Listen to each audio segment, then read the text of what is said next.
Hello guys, আসসালামু আলাইকুম। আজকে চলে এসেছি নতুন একটা ভিডিও নিয়ে। কম্পিউটার মধ্যে এখানে স্টার্ট বাটন রয়েছে। এই উইন্ডোটিকে আসলে ক্লিক করলে দেখা যায় স্টার্ট বাটন।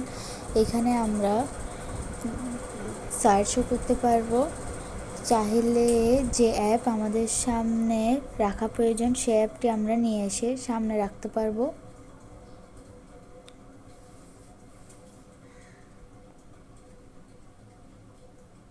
আবার স্টার্ট বাটনে আমরা সার্চে গিয়ে সার্চ করতে পারবো। কোনো কিছু সার্চ করে এখানে সার্চ দিলে বের হয়ে যাবে। এখন আমরা আবার স্টার্ট বাটনে যাব। স্টার্ট বাটনে গিয়ে ফটো, তারপর যে অ্যাপগুলো ইনস্টল করেছি সেগুলো থাকবে। আমরা যদি এখন যে ফাইলগুলো ডাউনলোড করে রেখেছি সেটার মধ্যে ক্লিক করলে এখানে আমাদের সব ডকুমেন্ট ফাইল সব দেখা যাবে। আমরা চাই যে ভিডিও সব কিছুই আমরা এখানের মাধ্যমে দেখতে পারবো। এখান থেকে আবার স্টার্ট বাটনে গিয়ে আমরা নোট সেটিংয়ে যাব। সেটিংয়ে গেলে এখানে আমাকে সব ধরনের সেটিং দেখাবে এবং টাইম, ল্যাঙ্গুয়েজ, আমরা কম্পিউটার ভাষা চেঞ্জ করতে চাইলে সে চেঞ্জটাও করতে পারবো। এই ল্যাঙ্গুয়েজের মধ্যে ক্লিক করে টাইমের মধ্যে যাব।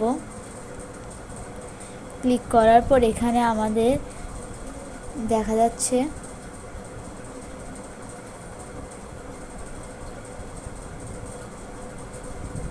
চাইলে তারপর ল্যাঙ্গুয়েজের মধ্যে যাব। ল্যাঙ্গুয়েজে আমরা ভাষাটা নিজে এখানে উইন্ডোর পাশে যে ইয়াটা আছে আমরা নিজেদের পছন্দ মতন ল্যাঙ্গুয়েজ ঠিক করে নিতে পারি।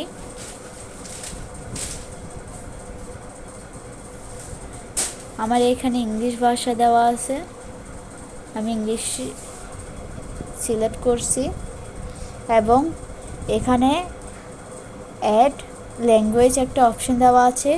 সেই অপশনটার মাধ্যমে আপনারা চাইলে আরও বিভিন্ন ধরনের ল্যাঙ্গুয়েজ অ্যাড করতে পারেন।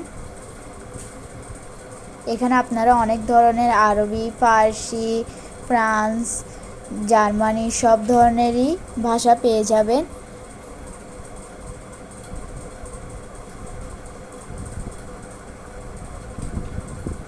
এরপর আমরা এখান থেকে বের হয়ে যেতে পারবো।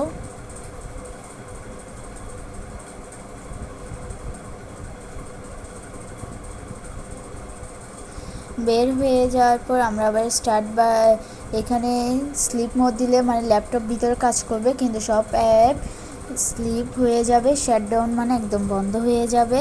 আবার স্টার্ট বাটনে ক্লিক করব। এটা হচ্ছে সার্চ অপশন। স্টার্ট বাটনের পাশেই সার্চ অপশন আছে। আবার স্টার্ট বাটন থেকে আমরা গ্যালারিতে যাব, এখানে বিভিন্ন ধরনের ছবি দেখতে পারবো।